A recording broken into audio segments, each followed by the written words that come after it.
to the Talent Optimization Podcast, the go-to podcast for CEOs and HR professionals wanting to bridge the gap between the strategy and tactical implementation of talent optimization within their organizations.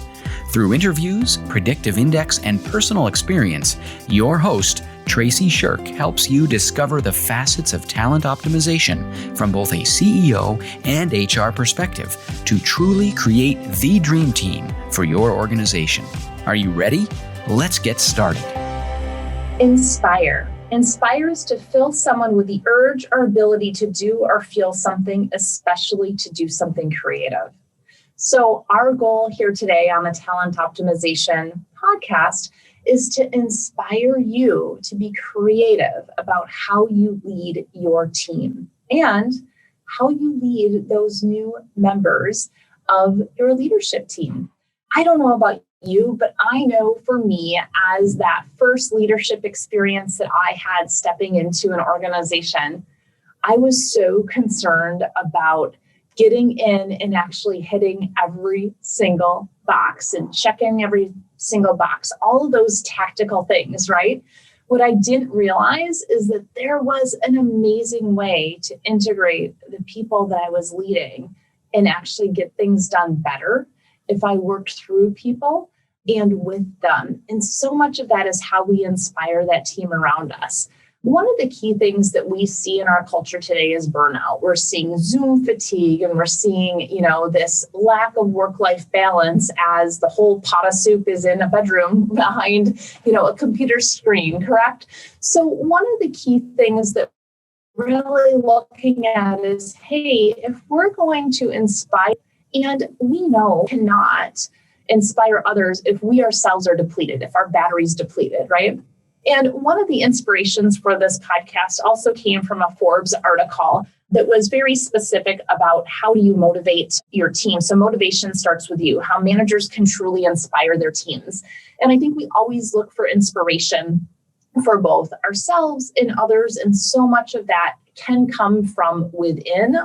And we know when we are authentic to ourselves, along with paying attention to how does our own personal leadership style impact the organization that we're in and what the specific needs are. So those are some of the key things we're going to chat about today. So let's start with number one.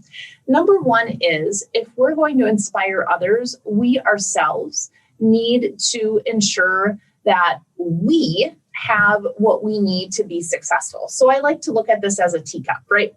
So if we have a teacup on a saucer, and that teacup is full, and we start pouring all the contents of that teacup out as we help others and as we, ask our team to do things and jump in and work on a specific project.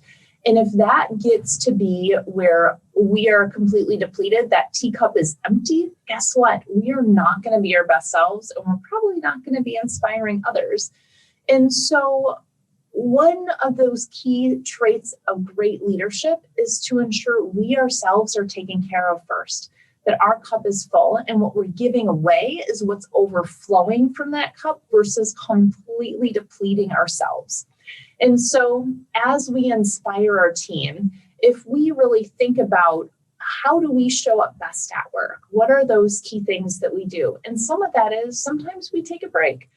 So last week I took a break with my family and we went on spring break to the Outer Banks. Of course, we followed all of the COVID guidelines, masking and all of the things, right? But with that, I came back this week and man, I am on my game because I took that time to fill up my cup. And so as you're thinking about your leadership team, I'm super curious. Are there individuals on your team, and maybe yourself included, that are depleted, that maybe need that way to fill up their cup? And if so, how are you ensuring that they have that opportunity to do that? Yes, actually taking your PTO can be a very good thing, right? And then there's the other side of that, which is the accountability that they're 100% responsible, that all of their tasks get done, even when they're not there. And yes, there's great ways to do that. And that's not this podcast, that's a future one. So with that being said, that number one thing of, hey, how do we inspire our team is first and foremost to make sure we as leaders are filled up, that our cup is full, our battery is charged, that we have those things that we need so we can be our best selves at work. That also sets a really clear example for our team that we expect them to be taking care of themselves as well. So that is kind of that number one point that we wanted to make today, is that, you need to start with yourself and make sure that your cup is full. The next thing is to communicate effectively. So great leaders inside of organizations that really inspire their team are communicating effectively. And one of the key things that we look at here is, are we managing or are we leading? There's a really clear distinction here. And guess what? There is a place for both, and there is a need for both. There's times where individuals definitely need to be led, and there's times where we need to manage a project and make sure certain things get done by certain kind of points, right? So when we look at how we communicate, that communication can be through telling another individual what to do or enrolling them in the vision of what we're trying to do and collaboratively coming up with, hey, here's where we need to go and what needs to happen in order for XYZ to get our specific outcome. And when we look at those specific outcomes and the communication that takes in order to do it, of course, we need to make sure we have the right people and the right skill sets on the team to accomplish that. Of course, that comes down to communication. Are we communicating what we need effectively in order to get those key items done and reach those end outcomes that we have? So that effective communication is really the second point that we have to how do we be that inspiring leader. So when we talk about communication, there's a number of things that can kind of come up where, hey, we're not communicating effectively. I had a situation on my team earlier this year where I had assigned out a project, and I thought that it was super clear the way that this was assigned out, right? And the individual that I had assigned this to thought also that they completely understood what I was asking for. The project comes back and we're going through it, and I'm going, this is not at all what I was looking for. And she's going, but this is what you said. I'm like, yeah, that's exactly what I said. And this is what I meant, right? So sometimes we have this situation where we think we're communicating effectively and an individual believes that they've received it effectively, yet it's completely off. And what happens is the manager gets frustrated, the individual gets incredibly frustrated and starts to disengage in the team, in the project, and lose faith in that leader. And, I like to use the story. This was about a year and a half ago. It was right after Christmas, and I'm up cooking in the kitchen, and my two boys are in the basement and they're playing Fortnite. And I hear my older son say to my younger son, hey, how do I make this guy invisible? And my younger son says, why? And my other son says, well, how do I make him invisible? And my younger son goes, why? And Q goes, how do I make him invisible? And E goes, why? Push the button, why? Right? So we have this situation where the question was being asked, how do I make this person invisible? And E was answering the question with why, which was the answer. The answer is the button why is how you make him invisible. Yet Q heard why do you need to make him invisible, which got him incredibly frustrated. And we do this all of the time in business. We do this all of the time with our team. In this example with my team member, I did that same thing and I was so frustrated until we could sit back and just laugh and say, okay, so how do we communicate better the next time? And how do we use this mistake as a launch pad to improve our communication and improve our end results for our clients and for each other? And those situations will actually bring teams closer together, because guess what? We will have mistakes. We will have missteps. We will screw things up. We will have miscommunications. But as leaders, when we can lead with authenticity and with humor and with that let's learn from it and that learning mindset, we are able then to move the organization forward. And so as we talk about leadership in this episode and how that motivation starts with that key leader, That way we show up when the stuff hits the fan and isn't working is going to be that inspiration for that next time, right? If I were to start yelling and screaming and getting super upset at this situation, would that have motivated? The answer is no, right? And guess what? If we think about business and relationships as a dance, because it takes two to tango, right? And sometimes the tango doesn't go well, and sometimes it's super sexy. So when we look at that and say, hey, it takes two to dance, we own a part of that, no matter what. It is never, ever 1,000% someone else's responsibility. As leaders, we need to own that key thing. And so as we look at leadership, that's a key nugget I really want you to think about. What is my role in this outcome? And it could have been through communication. It could have been, hey, I didn't show up my best self today because I just worked for, 15-hour days and I'm exhausted. And that snap, decision wasn't necessarily a great one. So when we can own our communication, when we can own how we show up, because our hand is always in it, we're not only going to become better leaders, but we will also inspire others to step up to the plate and become their best leaders, even without that title, because leaders happen all throughout organizations, and you don't have to have a title to be a great leader. And then the next kind of point that I wanted to make today as we talk about how do we really create great leaders is really looking at what do our staff specifically need, right? So what do they need as far as being seen and appreciated? What do they need for the type of work? What do they need as far as communication? What do they need for direction? So there's a number of things that our staff need. And as leaders, it is our responsibility to know and understand what they need. And part of that is, if we go back to the very first point, it starts with us. So we need to understand our leadership style. We need to understand the job to be done. And then we need to understand, how does this person tick? What do they need? When I can lead them the way they need to be led, which we refer to as the platinum rule, we're more than likely going to get much better results. And we're going to be able to optimize the talent that individual is to further the organization. And so with that, I really want you to think about, what do my staff need in order to be successful? And if you're curious, I have an easy button for you. So feel free to reach out. I have that easy button to really help you determine, what does that person need? And how do I lead them the way that they need to be led? The next point here with that leadership is transparency and mutual respect. Respect is something, we can have respect for a specific position, but to have respect for a person is something completely different. And there is that key distinction between respect for a position and respect for the person. And the individual does need to gain that respect. And when we look at that respect, how do you do that, right? How do you specifically gain that respect? So I have a story for you.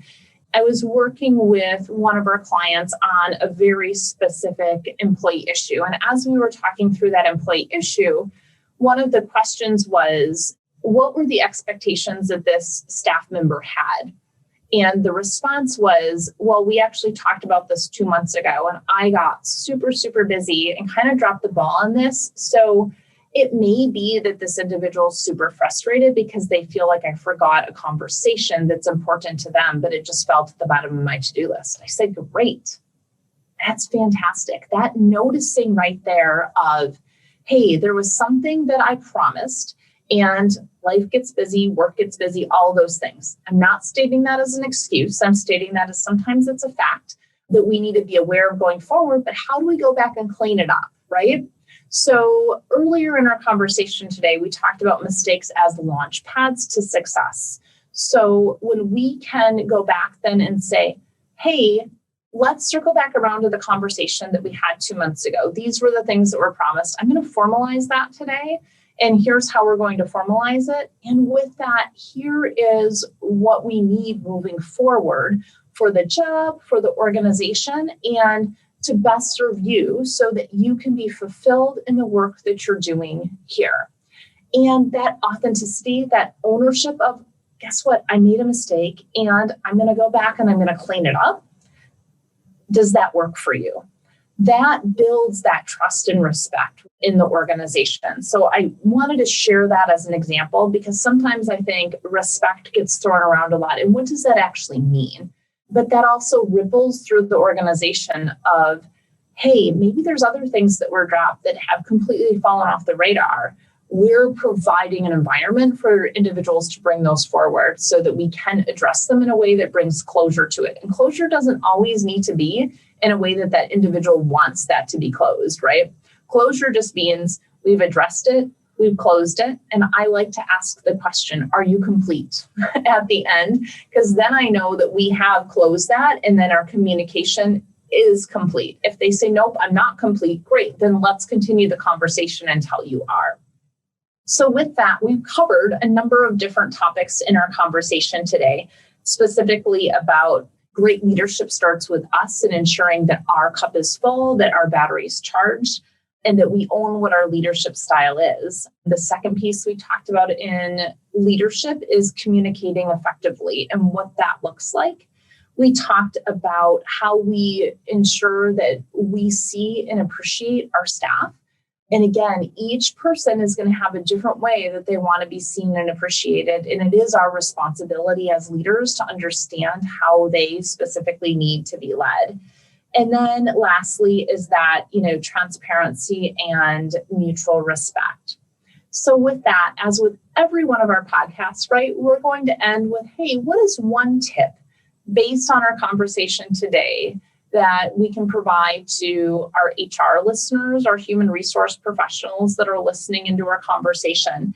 And one of those key takeaways that I have for HR leaders is when you have a leader that's being promoted inside of an organization or a new leader coming in, especially our mid-level managers or mid-level supervisors and leaders, is that you do have that leadership curriculum for them as to what does that look like to transition from a staff member to a supervisor?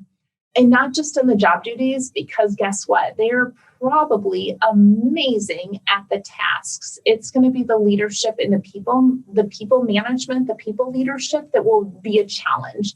So the question that I have for you and my tip for you is make sure that you have that curriculum and that support, whether it's with mentoring, whether it is training on what is their natural leadership style and training on what does their team need in order to be successful so that they can have that support, that coaching, that mentoring in order to do that. And then my one takeaway for our executive leadership that's listening, whether you're a CEO or a CFO in an organization, is really to ensure that you're clear on what your culture is. Because guess what? You are looked at as that key leader in the organization. And if your behaviors do not match the culture that you're trying to create, more than likely they're going to follow you versus listen to you, right? So one of the examples that I like to give is we have leaders say all the time, you know what, work-life balance is really important here. And I'm going to send you an email at 2 a.m. and I'm going to send you an email at 10 p.m., right? So whatever that is, if you say that, hey, this is the culture, this is what we're going to do, make sure that you're following through with that with your actions.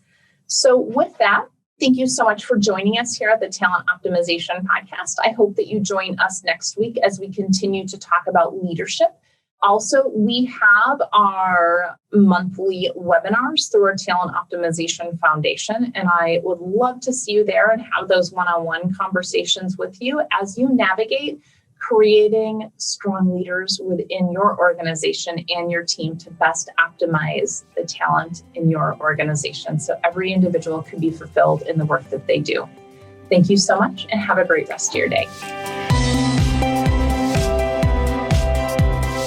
Thank you for joining us on this episode of the Talent Optimization Podcast. You'll find more tools and resources for CEOs and HR professionals looking to bridge the strategies versus implementation gap of talent optimization at elevatedtalentconsulting.com. We've also created a free, valuable resource for you to begin bridging the gap called the Talent Optimization Foundation Membership Program. You can access it for free at elevatedtalentconsulting.com/foundation. Be sure to tune in next week for another episode to learn more about talent optimization and creating a dream team for your organization.